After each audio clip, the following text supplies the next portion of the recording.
Today we're going to talk about a recent scandal that has hit the news like a, like a brick. Yeah. The scandal regarding admissions into some of the country's most elite and high-ranking colleges and universities. Right. This whole thing hit last week, I guess, and you and I talked about it throughout the week. Yeah. We mentioned it a couple of times, but and admitted that we really didn't know that much about it. We weren't up on all the details. Right. I think what grabbed everybody's attention is that two of the parents who have been indicted are actors, right? And so there's this. That was the whole headlines was right. that actors and Hollywood types. Yeah, they were all involved in this scandal involved in the scandal regarding the admissions. Right. So. And so when we first heard about when it first broke, it was as though these few actors were doing something unethical or illegal or something, and it attracted everybody's attention. But then we thought, well, wait a minute, let's look into the story a little more. And what we discovered, what you discover very quickly, is that the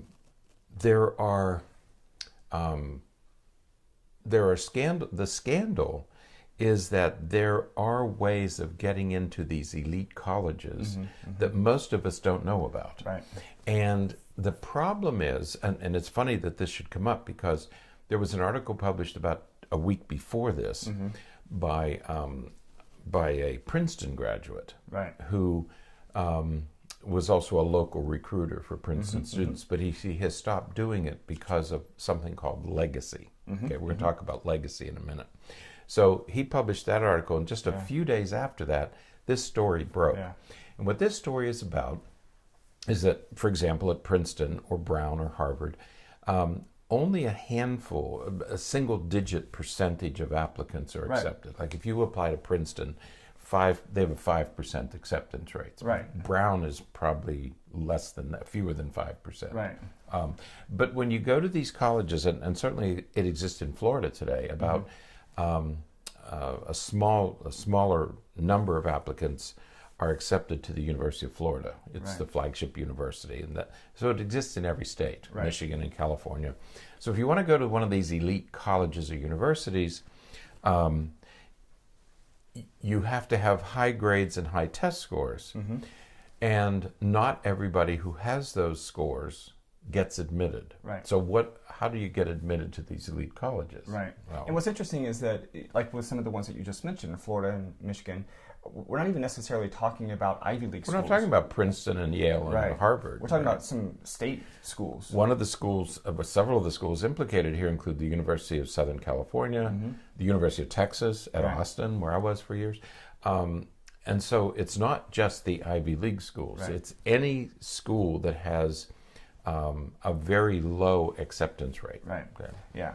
So we have just as a sort of a background. Right. We've included a couple of articles, one from Newsweek and one from Psychology Today, that will sort of provide you a little bit more information for what we're talking about and what we're going to cover. But you mentioned legacy, and the issue is that we have known for a long time that one way. I'm trying to be careful how I say it, I guess. One way to get into some of these elite schools is through this legacy idea. Right. So, if you have a parent who went to one of these schools, especially if you have a wealthy parent who went to one of these schools and who has contributed high dollars to various activities or buildings or whatever within the campus, that student's probability of getting in significantly increases. That's right. If your parents went to Yale, your chances of being admitted are higher. If your parents went to Harvard, so wherever your parents went or relatives went, like if your siblings at a school, that's legacy. Okay, that gives you an advantage for admissions. What we're talking about here is that a generation ago, maybe back in the 60s and 70s, I don't know what it was like when you went to college, but when in the 60s, you sort of just went to college. It didn't. For most people, it didn't matter where they went to college. Not where. Right. If you were wealthy and you went to a boarding school for high school, you knew that you were probably going to get accepted to one of the elite universities, Princeton, Harvard. And if you didn't get accepted to one of those, there were many sort of second-tier Ivy League schools like Bowdoin, fabulous school, but there were other schools that you could go to, still get a fabulous education, very expensive education, but a very good education. So you knew that going to a boarding school was going to ease your path into one of these elite colleges. Other than that, everybody went to whatever school was available. I mean, you just went to college. You know, most of us applied to one or two colleges and got it. It didn't really matter too much, because what we were doing was we were signing up for the college experience. Okay, we were gonna leave. Most of us leaving a blue collar background. College opened the door for a white collar background. Okay, and that was really, it didn't matter whether you went to a local school or a state university or wherever you went. It was going to open those doors for you. Currently. Well, I think it started changing, like when I went to college. When did you go? In the 90s. In the 90s. Early and mid 90s. That's when it started to shift to the idea that you want to go to a school that specializes or has a you know, if you knew what you wanted to major in, what field you wanted to go into, you were working to make sure that you went to a college that that had a program that was elite or strong in that area. So, you know, if you wanted to, especially graduate school, but that would make sense. But even undergraduate, you know, if you wanted to go to into engineering, like my initial major, it's a long story, but it was aeronautical engineering. And so, you know, the school to go to, it was Embry-Riddle. And so that's where everyone wanted to go. If you wanted to major in and get an excellent education in aeronautical engineering.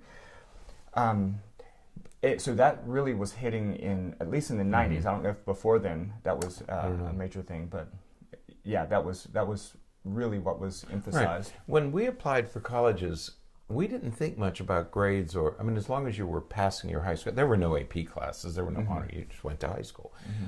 So you didn't have honors and AP, okay? You didn't worry much about college boards. If you scored over 1,000, that was sufficient to go to most schools. Okay.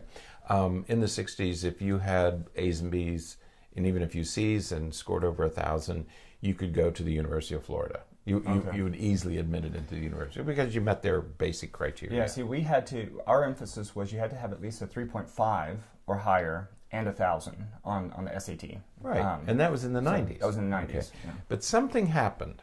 And this is where the scandal really begins to germinate. Something happened in the 90s. It probably had something to do with more kids going to college, so there were fewer places. And it also had something to do with test scores, because that's when testing became very, very common, very common. We tested kids in elementary school and high school, and then we tested them in college. And suddenly, the value of test scores really went up. I took the SAT, and we scored over 1,000. But today you have to have something close to 1,400, which is almost a perfect score. 1,600. Nobody did that in the 60s and 70s. First of all, you didn't need to. So you took it once, and if you got 1,000, you were done. Okay, because that's all you needed. Today, kids get a 1,250, and you have to go take a test prep course to try to get it to 1,300 or 1,350. One girl, one of the articles talked about a girl who took the ACT. The highest score in the ACT is 36. And her goal, which she had to get a 34. Well, she got a 33, and she kept taking the test until she got a 34. Okay. The difference between a 33 and a 34, to me, is inconsequential. But for some reason, she needed to get that 34. So there is this almost obsessive need to get high test scores, because that increases your chances of getting in. The problem is there are more kids getting high grade point averages and high test scores than there are places at universities. And this is where we're really going to get into the topic that we're focusing on, and that is, a topic that we often focus on, which is what parents are doing, how parents are working really hard to engineer a resume, academic resume Right. for students, for their kids, to make sure that they get into some of these colleges that they want to get into. And so we have this phenomenon that is still so difficult for me to wrap my brain around, where we have so many students with GPAs well over 4.0 on a 4.0 scale. 4.0 is the highest you can get. Sure, If you get supposed to all be. A's, you have a 4.0. Right. But that's not sufficient. Right. A 4.0 isn't high enough to get you into these Right. elite colleges, Right. and even elite state colleges, like the University of Florida, University of Michigan. Right. So how do you get there? Well, you have to take honors So classes, your honors and AP courses. AP classes, college classes. So you have kids who are dual enrolled, high school and college. And you see parents and students with this complicated calculus of, I have to take this many AP classes. I have to take summer classes at a college because they count. And these things keep driving up your grade point average. And you have these this top 10% of students in high school classes vying for the highest grade point average. And maybe only hundredths of points, like 4.36 beats a 4.34. Right. And so you have two students who are separated by 0.02 points, but only one can be the valedictorian. An interesting example of this was I was talking to a student not long ago, and she's been taking a lot of AP and honors courses and stuff like that. So her GPA was something like 4.5 or something like Right. that. And then she kind of had cut back because she had taken most of the courses available in I think it was her senior year. And she only had, I think, one honors class or one AP course or something like that. And so she was still making all A's, but her GPA was dropping. Because Because even though she was making all A's, she didn't get the extra boost from the AP, and honors courses. And so her, on average, her GPA was dropping because, right. yeah. So it was frustrating to her. It's crazy. Parents spend thousands of dollars with test prep courses today. It's big business. Yeah. And they hire experts Right. who help them to negotiate this thing. Well, what happens is, weeks prior to this story breaking, there was a separate trial out in California. And the story originates in California, but it permeates every state in the nation. Right. There was a trial of a business executive who was he was on trial for securities fraud or something totally unrelated. So to lighten his sentence, he said, if I give you this information, can I get a reduced sentence? It was one of those negotiations. And the story is that this man had given Yale University women's soccer coach, $450,000. So his daughter, and apparently what he did was he essentially bribed the soccer coach to say that she was recruiting his daughter. So that the advantage is, if you're an elite athlete, Right. it gives you an advantage Right. to get into these schools. That you're in a separate category because you're a very good student and you're going to be an athlete. Right. Okay, so he cooked up some resume. His daughter never really played soccer, but he Right. cooked up some resume Right. and said he gave this coach $450,000, and she got accepted to Yale. That broke the dam. Right. Okay, because they said, well, how did this happen? And he named the person who engineered this for him. Right. And that person's name is William Rick Singer. And apparently he owns this company, Yeah. Edge. College and Career Network. Right. And he is available Right. as a consultant and a coach, as an advisor to parents of students, parents who want their children to go to these, and they're Right. willing to pay lots of money. Right. So the key figures here, it starts with Morris Tobin, and then we get to Rick Singer, and he is sort of the tip of this iceberg. He's the focus of this investigation. And as it turns out, he has been cooperating with investigators since September, Right. which I also didn't Yeah. know. I thought this was new, but Right. he's been working since September. And so far, 50 parents have been indicted. Right. Okay, and a couple of and a bunch of university people who have been on the take. Yeah. And apparently, what this is about is what Singer provided was a side door. Now, to understand side door, you need to know back door. If you want your child to go to an elite college and your child doesn't quite have the horsepower, the grades, and the scores to get in, if you're wealthy, you can donate tens of millions of dollars, millions. Right. That's like the legacy, what we were talking about. Right. Or you build a building, or you donate a couple $1 million, and the university says, "Oh, okay, well, you're a high donor." Right. High donor. Your child will get preference. Yeah. So we know that that's always existed. Always existed. Okay. Yeah. I mean, there are places. I've heard stories here in Florida where certain individuals can call the University of Florida and say, "I want this student to be admitted," and that student gets admitted. Right. Okay. They have the qualifications. Right. But a phone call from certain people will facilitate the admissions, the acceptance process. Right. I don't have that kind of clout, by the way. I don't either. You don't either. No, okay. Unfortunately. So that's the back door. Right. Okay. What Singer provided is what's called the side door. This was a way to guarantee admission for a much lower price. Now, when I say much lower price, he paid $25 million over an 8-year period to facilitate, to ease admissions and acceptances for his clients. Okay, so we're still talking about a lot of money, but some families spend $25 million at one time to get a child admitted. This is $25 million over 8 years. But there is a lot of money involved here. Okay, and so the next thing we thought, well, what are these parents offering? You know, so we read some articles about what are they offering? What kind of things are they offering? Yeah, there's all kinds of things. So, go ahead. No, it's just one of the schools in California is the Harvard Westlake High School. Right.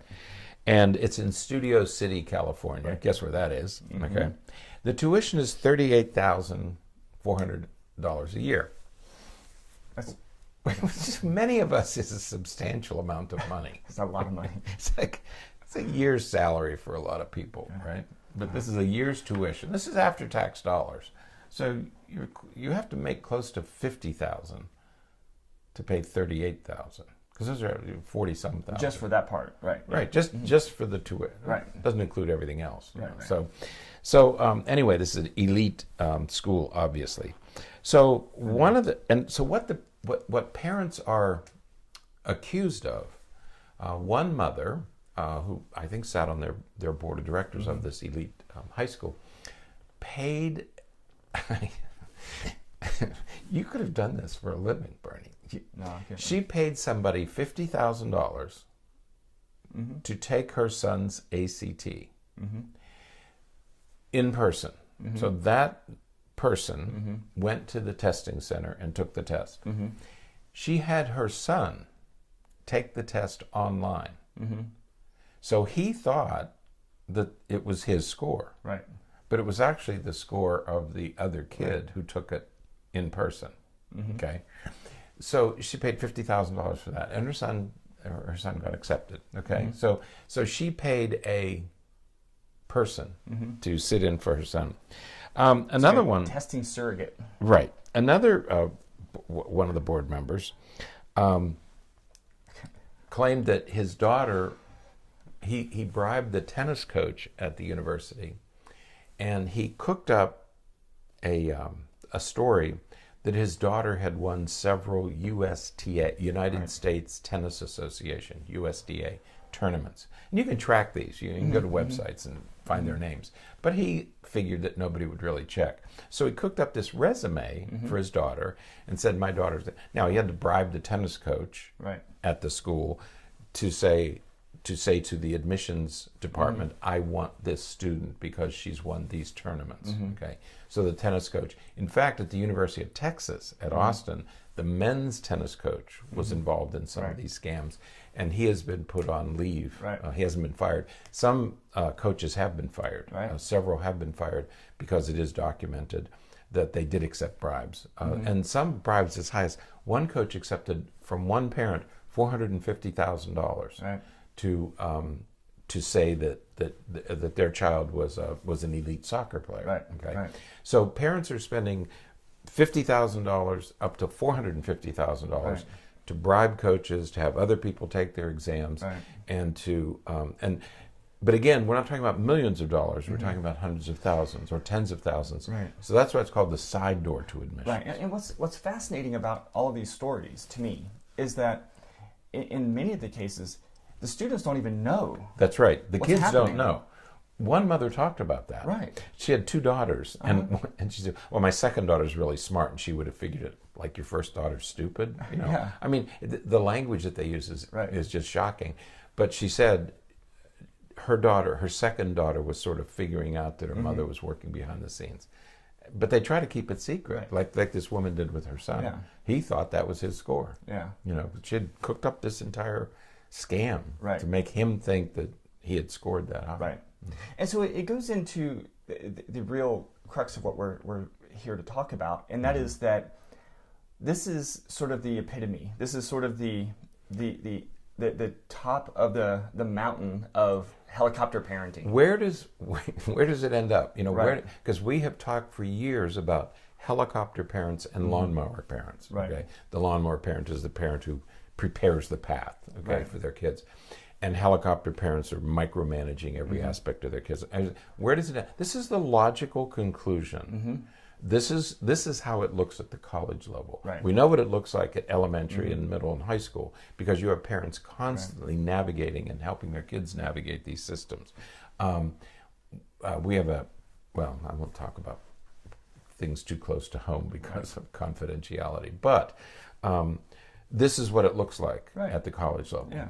Big bucks and people losing their jobs. Right.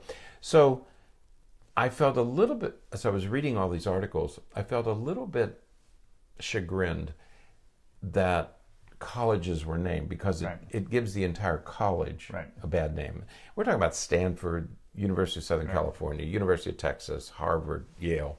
We're talking about some of the really good universities. Right. And it's not the universities who were doing it. It was a few bad apples. Right. I mean, it was some coaches who accepted bribes. Right. And let's face it. Right. And it's pretty hard to do it in a football team, you know, where it's more public. But in things like crew and soccer and tennis and those sorts of things, it's a little bit easier because people kind of aren't as concerned. Right. But when you talk about elite basketball players or football players, it's a little bit harder to cover it because there's a history. So anyway, I felt bad for the colleges because they were stained by the scandal unfairly because it wasn't the university, it was a few people at a university. I mean, the way that the story is presented is that the university, you have the coaches or whomever that was bribed, and then they manipulated the system of the school. The school, only knew what it was told. Yeah, no, and you can. And the reason I'm chagrined, let me add one more thing to that. The problem that's occurring now is you have students who are suing the universities, and we're talking about. There's one that's $500 billion, class action lawsuit, that they want to sue the universities. Because students who feel that they were unfairly judged or that they weren't accepted, Rejected, right? But all this other stuff was going on, that now they want to sue the universities, and I really hope that doesn't happen because it wasn't the university who was sanctioning this. These are individuals, coaches or admissions counselors. There should be consequences for them, but I hope these large class action lawsuits. Clearly, the system has to change, but there are better ways than bankrupting universities. Right. And why should somebody pay damages? I mean, you didn't get into Harvard, but maybe you got into the University of Pennsylvania or something, or Penn State University, which is a fine school. I mean, So I'm a little bit worried that as these class action lawsuits move forward, that universities will be made to pay for what their employees did. Right, and we'll know more as we sort of weed out how many of these kinds of examples we have. Right. I mean, if we're talking about a couple of dozen, there's only been a handful of people who have been indicted, as you said earlier. Yeah. So a class action lawsuit for $1 billion or whatever, that implies that there's a lot of people involved in this class action lawsuit.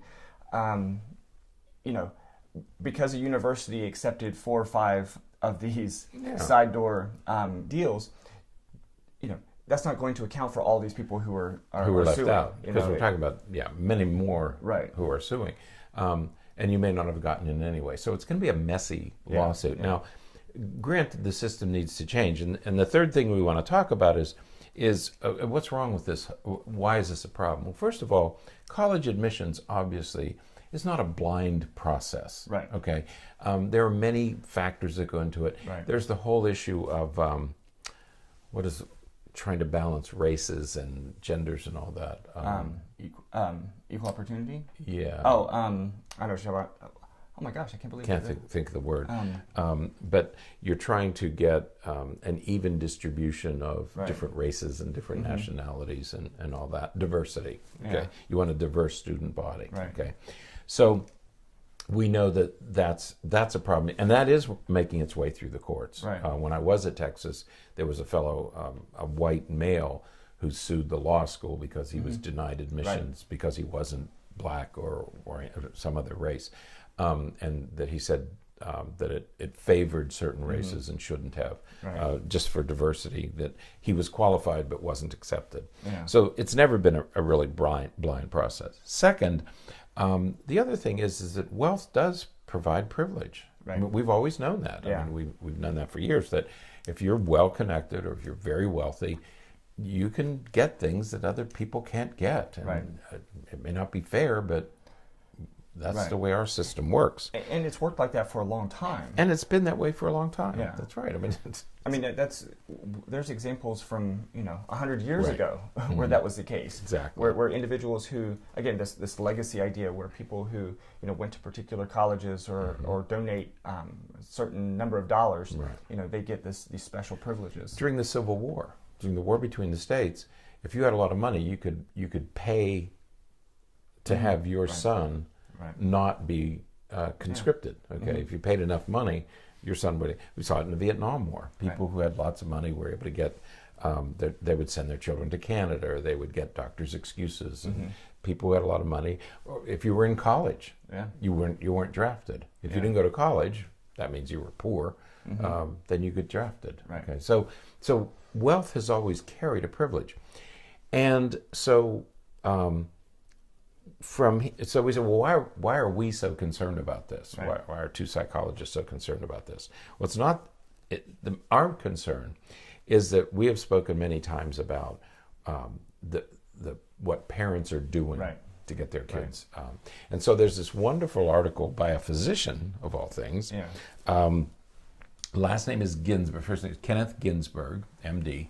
He's an adolescent psychiatrist.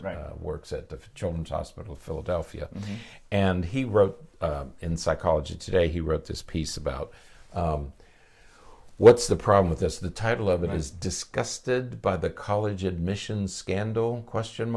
And so he advises in the subtitle, "Take positive action for your family." In other words, don't get sucked into this obsession with getting your kids into these elite colleges. Paul Tough wrote that book, How Children Succeed. And in the book he talks about you don't have to go to Brown. You could go to your state's flagship university. And we have 4 really good, big universities in our state. Not every state has 4, but we have 4, and all of them offer an excellent education. Okay. Well, and even more than that, though, once you finish your education and you're trained, so we went to graduate school.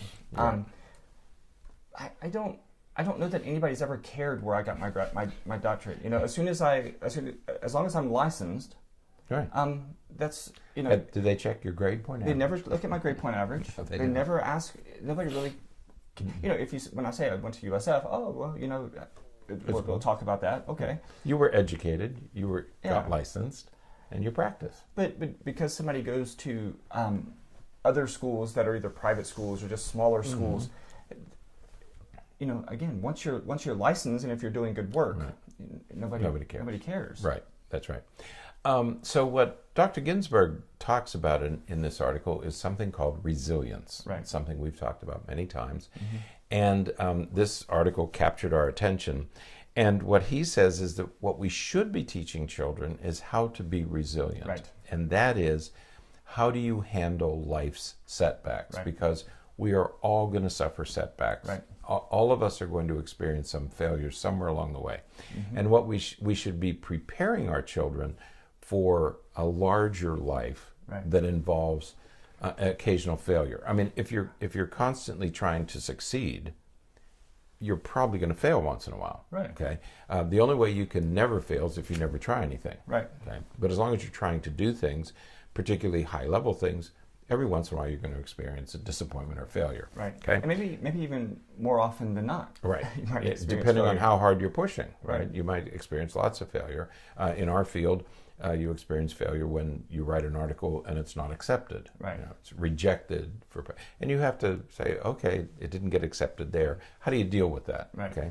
So, and he says, it's not easy teaching resilience because you're trying to foster. He identifies 4 things. One is integrity. Right. You want your children to have integrity, honesty, ethical standards, and self-awareness. Right. Okay. And he said these things are not easy to teach kids, but to do these things, he said there are 3 things that parents should be doing. Right. The first one is you got to let them fail. Right. Okay. How many times have we said that? Right. Children have to have, the earlier they experience and deal with failure, the better off it is. Right. I had a young woman one time who she experienced her first failure as a college freshman. Okay. And I said to her, I said, well, you failed before. I mean, you had this. Right. She said, nope. Yeah. Everything she had done before that she was always successful. Yeah. And she said, this is the first time I wanted something and I didn't get it. Yeah. And she was 18 years old. Yeah. And she had she got through it, Yeah. but she had a really hard time getting through, of dealing with the disappointment at age 18.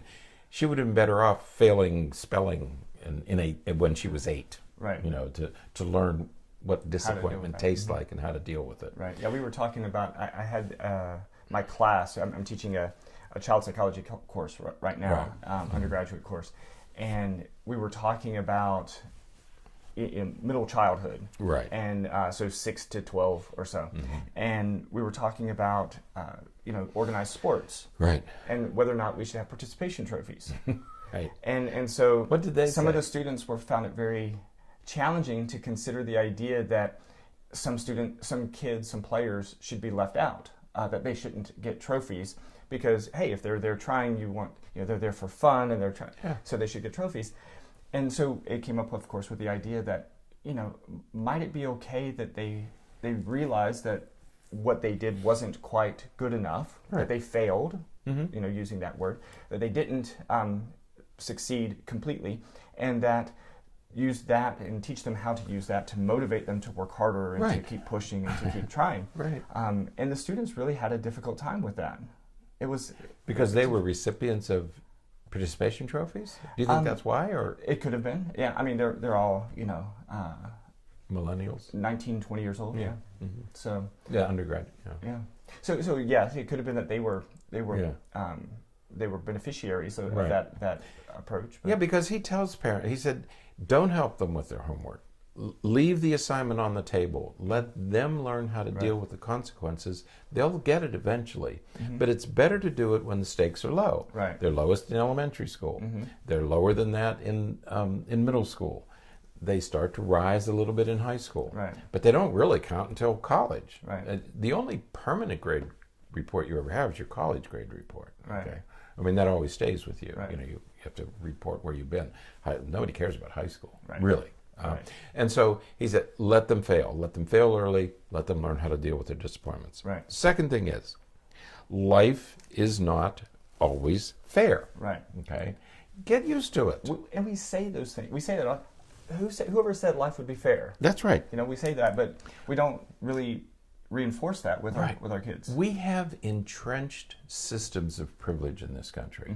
I'm sorry. If you live in Manhattan and you make $10 million a year, the world is very different than if you live in Texas and make $30,000 a year. I mean, wealth brings privilege. It always has, and it always will. It's done it for it doesn't matter if we're talking about cows or dollars. The more you have, the more privilege you have, okay? And that's just the way that is. Second, we have racial discrimination. Everybody knows that. I mean, these students who are suing schools, they have the ability to sue and arguing that they were discriminated against by wealthy people. Imagine if you were disenfranchised, if you were poor, a poor minority. They don't get to sue what has happened to them, okay?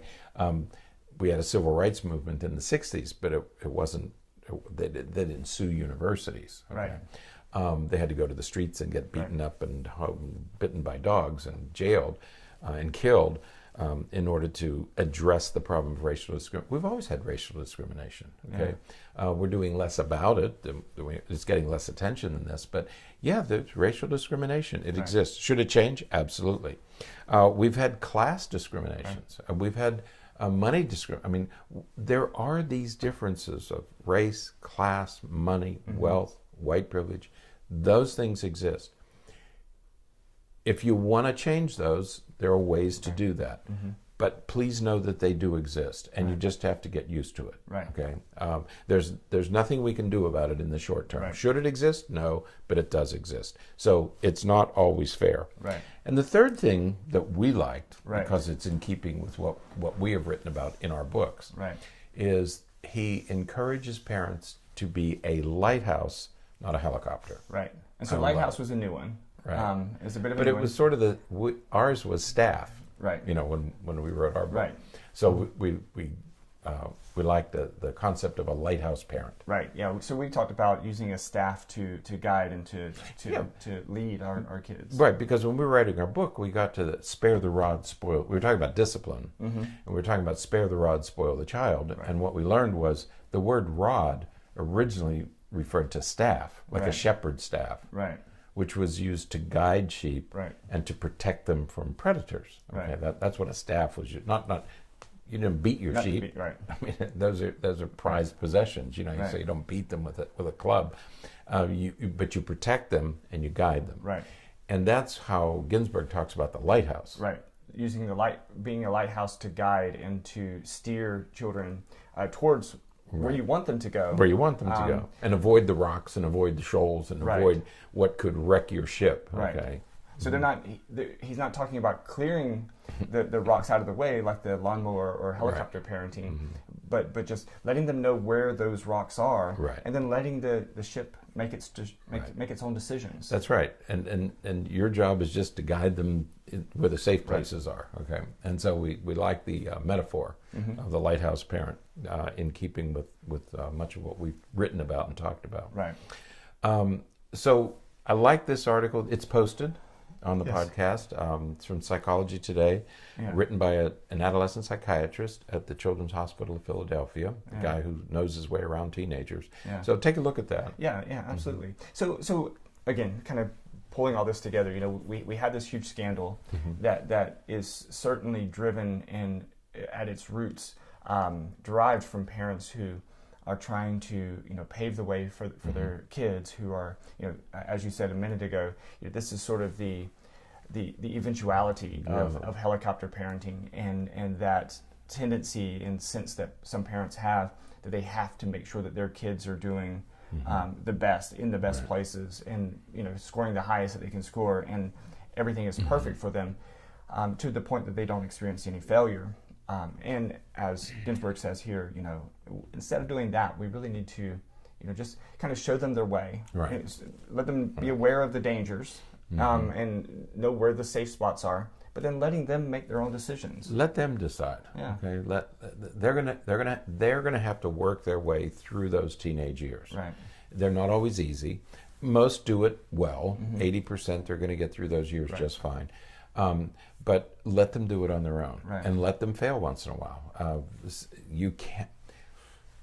We would advise that you not try to engineer a series of successes, because kids don't learn anything from a series of successes. Right. They may end up where you want them to be, but what are you producing in the process? Absolutely. Are you producing integrity, honesty, self-awareness?